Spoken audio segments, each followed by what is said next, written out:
I wish there was other bigger terms I could use to explain the personality that we have on today, but I'm only just going to do it in the most modest way. It's time for a little mini, is not the word, it's not mini arts exhibition today. This is a really big one. And we have Wilson Emamodi with us here, aka Ratata. He's an OAP arts lecturer and advocate. Welcome to the show. Good to finally see you here, Ratata. Yeah, greetings, boss. Yes. Now, first off, what most people know about you is that you are a personality on radio. But they don't know the other side of you unless they follow you on social media. And right around us, we can see these huge paintings that are credited to you. First off, welcome. Thank you, boss. Now, this art side of you, did it start before or after radio? Far before radio. I was born gifted in this area. Then I further went to school to polish it. Yeah, man. What school was that? Well, Federal Polytechnic, Auchi.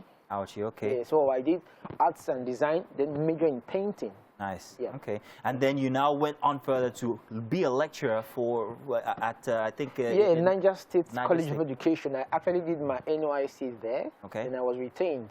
So for 9 years, I taught and lectured art, drawing, art history, painting, sculpture. Wow. Yes, then music and dance. Music as well. You're also a musician. Wow, you are just, wow, that's incredible. So let's focus on the art. How would you describe your kind of art? Because I see very different patterns here. I see like regular life pictures, or I see stuff that are almost abstract but still with great patterns and everyday life around us. So in a few words, describe your kind of art. My kind of art is telling stories with colors and lines and drawings, right? So you wake up in the morning, you see things. It's a form of documentation for me. Yeah, nice. You understand, documenting everyday activities, documenting personalities, talking about portraiture. For example, when I graduated, my final year project, right, was titled Art as an Instrument, or rather Painting as an Instrument of historical documentation, with a case study of the 1966 coup d'etat. Wow.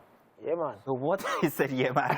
So what exactly did you if you were to put that in a painting, how would that have looked like? Exactly. So I had my project report written, then I had the project the practical side of it, where I actually did a painting of one of the so to say guys who led the coup, Major Unzogu. He was at the middle. Then I had portraits of others around it, some of them who lost their lives or who were killed, like like Akintola, like Tafawa Balewa. I had them all around. So that just told the story. And before then, I had to meet one of the persons who actually escaped being killed in the coup. That was the late General Ejo.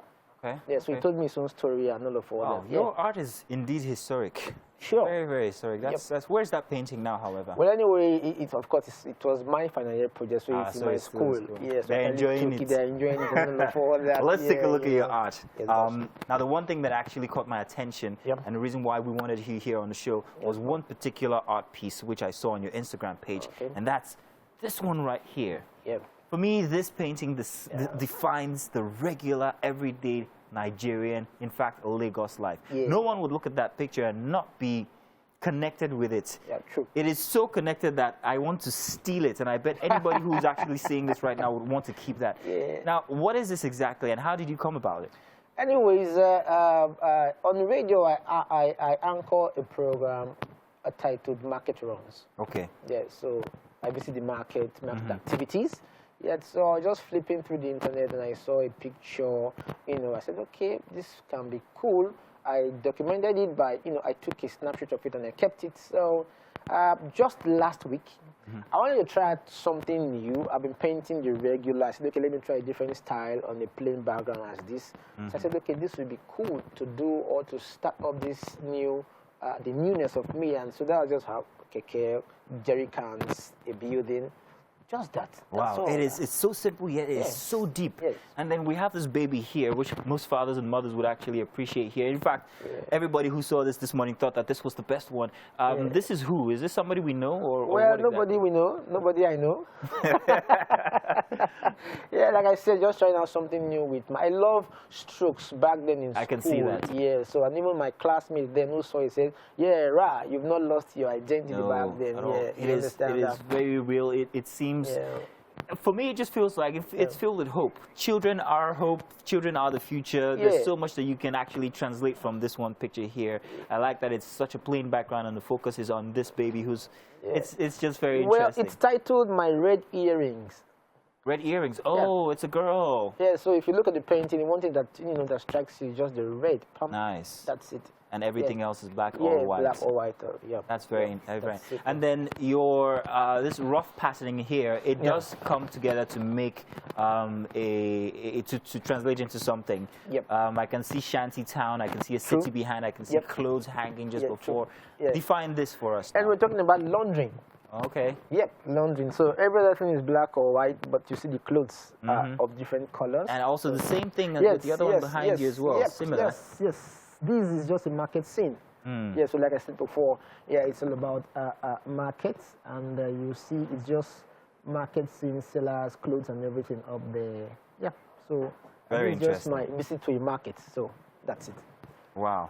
Now, it's very amazing how you can come up with these things, and you have a particular signature up there, which I see on most of your pictures. Yeah. Why do you always put that radio bit on there? Yeah, because I found out that, of course, in the marketplace, most people listen to radio. Oh, very interesting. The They do. everyday life of people. Yeah. Okay, Yeah. very interesting. Oh, a bit of a boo-boo there. What's going on? I think we're trying to listen to ourselves. Let me just hang on. All right, there we go. I'm going to fix that later. Now, how does your process begin each day? Okay, well, for my art, my process begins by, I have a sketch pad, right, where, in which I put down my sketches and all that. So when I want to start a painting, I go through all the either pictures or the materials I have, reference materials, and then flip through. The one that my heart sits on, say, okay, this can fly today. Yeah, then I said, okay. So do you consider how much it'll cost you or how much it'll bring you when you're starting this process? Or does that just, what defines the expense or how much you sell these pictures? Well, number one, I just paint. Then talking about how much I sell depends on who is involved. Ah, Yes, boss. is that why you were charging me? Let's talk about my best picture here. If a guy who's driving the downfall bus tells you that he wants to buy that picture, how much would you sell it to him? Anyway, if a guy who drives a downfall bus comes for this, I will tell him, well, boss, this is not for you. No, but come on now, really. How much would you sell it to him? Well, anyway, okay, now let's go this way, right? If the governor of the state comes for this now, for example, that's your clientele. Yes, I for example, right? Yes, I won't be giving out to him same, sum as you if you come for this. So how much would you give it to me if I came for it? Yeah, let's say 500K would do.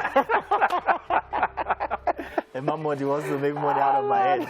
In any case, man, we love your painting. We love your personality on radio and your personality here, by the way. He's actually a pidgin English presenter on radio. And it's very fun. It's good to see that you have different communications, not just pidgin English, but English and also in the arts. We thank you very much for coming here. If you want to reach him, you guys already know how you can. We have his Instagram handle on there, and you guys can find him. Thank you very much, Wilson. It's a pleasure always. Thank you for knowing you since 2012. You didn't tell them that? We have history. Let's leave that one.